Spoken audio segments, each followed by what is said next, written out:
started writing when I was really, really young. I've always been in love with words. I fell in love first though with songwriting. I became a hip hop head when I was about 9, 10, 11 years old, something like that. And so I really wanted to do that. And I liked poetry and I was writing poetry, but it wasn't like my main focus. That didn't begin to start to switch until about junior year of high school. I am Douglas Powell / Roscoe Burnems. We are a poet, spoken word artist, educator, and Richmond's first Poet Laureate. If a tree falls in the forest and the people in the forest claim not to hear it, did it make a sound? What if that tree was rosewood burning?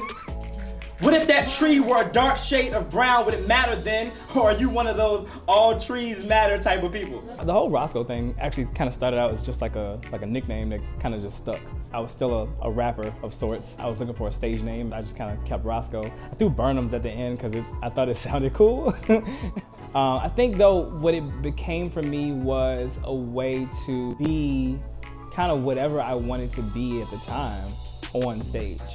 Douglas Powell was still able to go home and, you know, be a father and be a son and whatever. And Roscoe Burnems was at the show. I'm very conscious now though of using both now so much further in my career. One, because I want people to know the entirety of me, and you know, so it's very much Douglas Powell / Roscoe Burnems now. I love being a dad. I love writing about my children. It's important to me now to be a great role model for them, to be a good father. I've also become the corny dad, right? Tell a lot of dad jokes. You guys want to hear some of my dad jokes?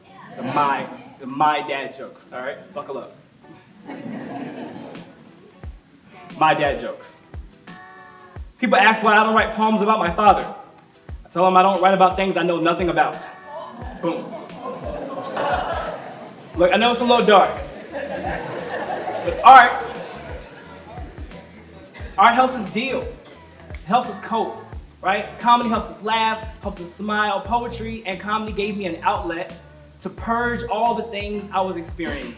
I come from an artistic family, you know, I mean, a lot of musicians. My grandmother and her sisters, they were singers, they were gospel singers, but nobody was doing poetry. And I'm gonna tell you, like the face that your mother gives you when you're like, yeah, I'm gonna be a full-time poet, is concerning to say the least. You know what I mean? She's like, what? Like, that doesn't even exist. My mother has a heart full of batteries. An active morning leaves her drained, leaves her out of breath.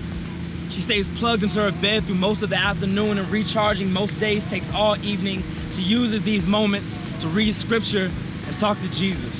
I'm like an arts integration educator, if you will. I largely work with schools or through nonprofits that cater to like youth empowerment, showing them how to use spoken word as a form of activism, as a form of agency, as a form of advocacy, or a form of therapeutic expression.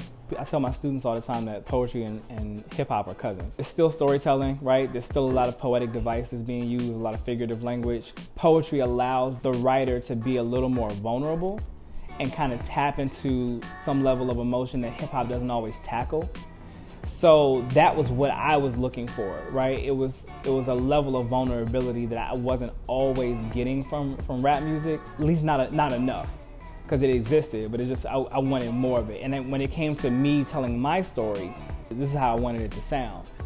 We went from drum call to call for freedom, from plucking on banjos to bondage on a ship, from djembes to Django.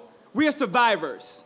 Here we are crashed like cymbals on the soil of tobacco, cotton, sharecropping fingers. Coarse like their hair. Coarse like the lashes on their back. Coarse like their pain. Harmonized in the key of trauma. Traumatized to the harm of being a minority. Looking for the freedom notes. The slave song rebellion anthem mapping north like a Union soldier's bugle. Singing a Negro spiritual like... I had wanted to be Poet Laureate for years, right? Prior to knowing that this could exist on a city level, right?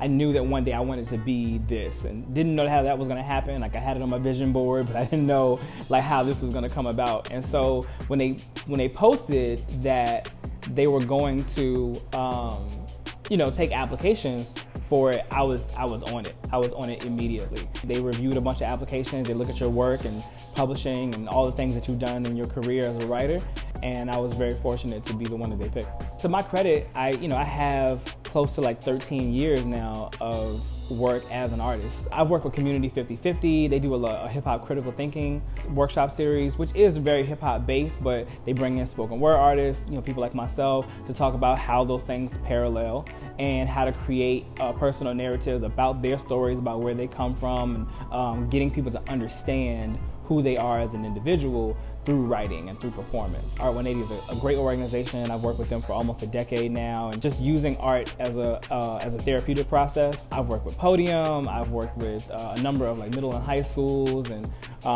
U of R through their like Partner in the Arts program. So I've been all over the place.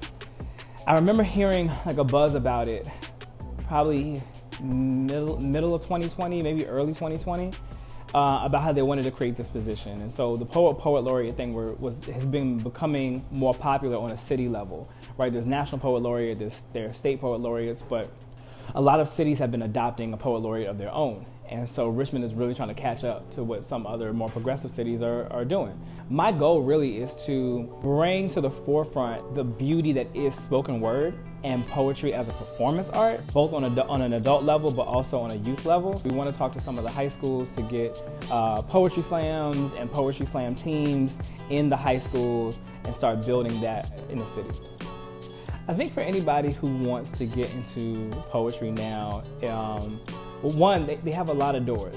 There's a lot of doors that have been opened up. So there's definitely like a thirst for it now, especially with the success of Amanda Gorman and the rise in having more Poet Laureate representatives for different cities and states and things of that nature. They have more opportunities to blossom this art into a full-on career. Instagram has been great for poets. I'm gonna tell you, like between like just, especially for people who write shorter work, like being able to post like smaller things, the reels and the TikTok videos and people being able to perform there, or just being able to kind of like type it up and then just post it.